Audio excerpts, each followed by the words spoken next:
In our first video, we talked about how an arising abolitionist framework is rooted in the teachings of Karl Marx.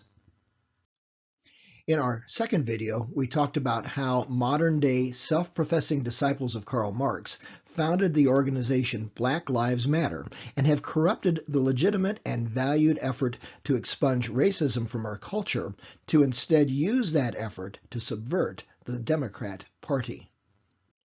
Today, we'll look at how donations that begin with Black Lives Matter end up financing a group of leftist organizations. We'll also look at a group called the Revolutionary Abolitionist Movement to examine their goals to burn down the plantation of the American nation, and do so using their own words. We who grew up in the 1960s have seen this before, so listen up and get hip to the groove. Let's begin by considering how Black Lives Matter funds Marxists. And so to learn a little bit more about donations for Black Lives Matter, let's go to their What Matters 2020 page and click on Donate. And when we do that, it takes us to this page. And I want you to see that right here it says your contribution will benefit Black Lives Matter support fund at the Tides Foundation. Now, the Tides Foundation is a huge philanthropy, and so Black Lives Matter is one of the things that they support. I'll come back to that in a little bit. But what I want to do is I want to scroll down and talk about how contributions are handled. And so the second point, Act Blue Charities is a registered charitable organization formed to democratize charitable giving. A copy of our latest financial report may be obtained by emailing info@actblue.com. Now, you can read more about that if you want, but what I want to do is I want to take us to the Act Blue webpage, and here it is. And so essentially we can track where the money is going, and it's raising all that money since 2004. And we can see that here's some information, and it's got 12,335,902 Democratic donors have saved their payment information with us via Act Blue. So clearly, Act Blue is a funding mechanism for the Democrat Party. Over here, we can see the pro-choice NARAL group. NARAL is the North American, it's the National Abortion Rights Action League, supports pro-choice if you're in favor of that sort of thing. So let's learn a little bit about Act Blue itself. And so here we go to the page where it talks about Act Blue. Let me just, here we are. So it's Act Blue Civics. And it says Act Blue Civics is a 501c4 arm of the Left of Center Pass-Through Political Action Committee, Act Blue, and its 501c3 pass-through affiliate, Act Blue Charities. And so Act Blue Civics function as a fundraising platform that facilitates donations to other 501c4 left-leaning activist organizations. And so we can scroll all the way down here, and we can see a major donor group that gives money to Act Blue is the Tides Foundation. We mentioned that over on Black Lives Matter's webpage. But here is a variety of the various groups to whom Act Blue gives. I just want to note one of them called the Democratic Socialists of America, and so let's go to their information about them.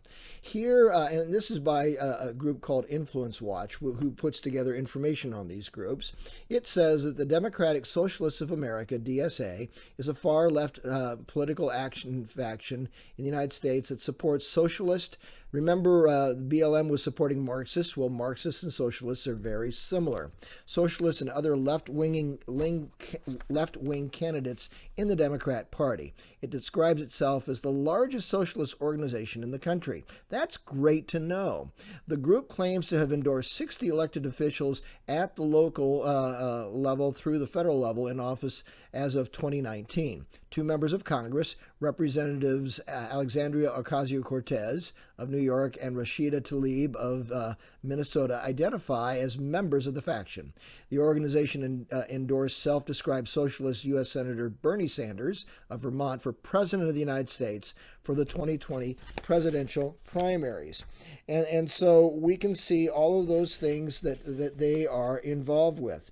Now let's look at the Influence Watch page that describes the Tides Foundation. Here we are, and I want to scroll down further along here, not read everything, but I want to get to the various donors to the Tides Foundation from 1998 to 2018. Now you can see these various people, but I want to focus on two sets of donation. George Soros's Foundation to Promote an Open Society, a little over $10 million there, and George Soros's Open Society Foundation, a little over $12 million there. So about $22.5 million total. That far and away exceeds all the rest of the donations from the other groups. And when you read about George Soros, you see that George Soros is a Hungarian-American billionaire investor and a philanthropist. And as of May 2020, he had a net worth of $8.3 billion, having donated more than $32 billion to the Open Society Foundations. Those are the two foundations here that we just mentioned. So he's donated $32 billion to those groups, and this is the organization and its subsidiaries that has been used to donate or to control the Tides Foundation. And so that gives us some background of exactly what's going on and how that money that you donate to Black Lives Matter finds its way into these other very socialist-leaning organizations. The question has been asked, who is funding the rioters? Well, there's reports that the Justice Department is investigating protest leaders funding in Portland and other cities. The question is, what evidence supports such an investigation? Every revolution needs a good manifesto. So let's look at their book, that is the book of the Revolutionary Abolitionist Movement. We see from the section titled A Revolutionary Abolitionist Movement that with the stroke of a pen, the U.S. managed to abolish slavery while reinstituting it at the same time. In 1865, the U.S. ratified the 13th Amendment of the Constitution, establishing the notion that slavery and involuntary servitude were permitted as a punishment for a crime. They go on to write that their points of contention are that first, the abolitionist struggle must fight for decentralized, commune-based, that is communism-based political organization and stand resolutely against capitalism and the state. Also, the struggle must be oriented toward militant self-defense and devise specific plans for offensive actions against reactionary forces. And third, the abolitionist long-term goal is to get rid of the justice system, the nation-state, and the capitalist economy. You can read more about that on their page about a revolutionary abolitionist movement. In the section of their manifesto titled Towards Abolition of Gender Roles, they write, the patriarchal control and the relation of terror that engenders slavery and sets the conditions for modern political reality in the U.S. is truly exemplified in the social position of the female slave. They go on to write that it is clear that neither victimization nor the constrictive gender roles power thrives on should be tolerated much longer. Anarchists and other revolutionary groups have already begun self-defense classes, queer gun clubs, and rapid response networks for trans people. By tying these projects to a broader revolutionary mission, multiplying their efforts by training new complementary units, placing them at the center of social organizations, and creating the avenues for mutual support, we can build viable self-defense and the capacity to release others from bondage.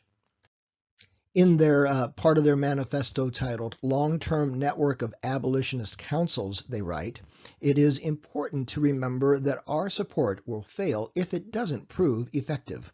The long-term project for the abolitionist movement must be to create a new political reality and establish infrastructure that can render the state and capitalist institutions obsolete.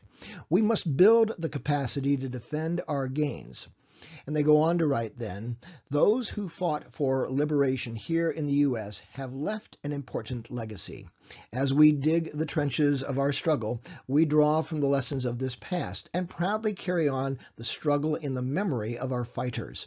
It is their sacrifices that will propel us to the next stage of the struggle and the resurgence of their fortitude and bravery that invigorates our commitments.